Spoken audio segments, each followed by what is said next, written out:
નમસ્કાર ખેડૂત મિત્રો, આજે તારીખ 30 જૂન 2026 અને મંગળવાર. આજના ખાસ વિડીયોમાં તમારું સ્વાગત છે. તો આ વિડીયો પૂરો જોજો. હવામાન વિભાગ અને અંબાલાલ પટેલની મોટી આગાહી. સૌરાષ્ટ્ર, દક્ષિણ ગુજરાત અને કચ્છમાં ભારેથી અતિભારે વરસાદની શક્યતા. ગુજરાતમાં જૂન મહિનાની વિદાય અને જુલાઈની શરૂઆત સાથે જ મેઘરાજા મન મૂકીને વરસવા માટે તૈયાર છે. ભારતીય હવામાન વિભાગ એટલે કે આઈએમડી અને જાણીતા હવામાન નિષ્ણાત અંબાલાલ પટેલ દ્વારા આગામી 7 દિવસ એટલે કે 5 જુલાઈ સુધી રાજ્યમાં ધોધમાર વરસાદની આગાહી કરવામાં આવી છે. ખાસ કરીને દક્ષિણ ગુજરાત અને સૌરાષ્ટ્રમાં ભારેથી અતિભારે વરસાદની સંભાવનાને પગલે યલો અને ઓરેન્જ એલર્ટ જાહેર કરવામાં આવ્યું છે. ખરાબ હવામાન, ગાજવીજ અને થંડરસ્ટોર્મની દહેશતને જોતા તંત્ર દ્વારા લોકોને અત્યારથી જ સાવચેત રહેવા અને માછીમારોને દરિયો ન ખેડવાની કડક સૂચના આપવામાં આવી છે. હવામાન વિભાગે ફરી એકવાર વરસાદ અને વાવાઝોડા અંગે તાણયુક્ત ચેતવણી જારી કરી છે.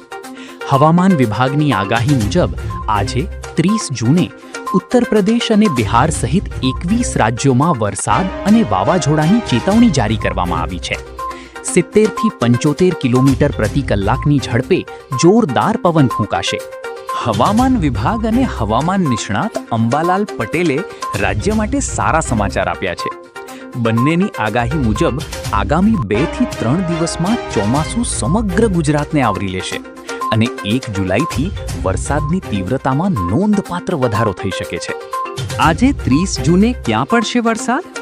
હવામાન વિભાગના અમદાવાદ કેન્દ્રના અનુમાન મુજબ 30 જૂને સૌરાષ્ટ્રના અમરેલી, ગીર સોમનાથ, ભાવનગર અને દીવ ઉપરાંત મધ્ય તથા દક્ષિણ ગુજરાતના વડોદરા, ભરૂચ, છોટાઉદેપુર, નર્મદા, સુરત, તાપી, નવસારી, ડાંગ, વલસાડ, દમણ અને દાદરા નગર હવેલીમાં હળવાથી મધ્યમ વરસાદની શક્યતા છે. આજની સેટેલાઇટ તસવીર. 3 થી 5 જુલાઈ સુધી ઓરેન્જ એલર્ટ, ભારે વરસાદની આગાહી.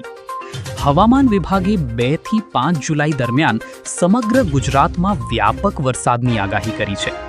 ખાસ કરીને 3 થી 5 જુલાઈ દરમિયાન દક્ષિણ ગુજરાતમાં અત્યંત ભારે વરસાદની સંભાવના સાથે ઓરેન્જ એલર્ટ જાહેર કરવામાં આવ્યું છે. આ દરમિયાન સૌરાષ્ટ્ર, મધ્ય ગુજરાત અને દક્ષિણ ગુજરાતના અનેક વિસ્તારોમાં ભારે વરસાદ પડી શકે છે.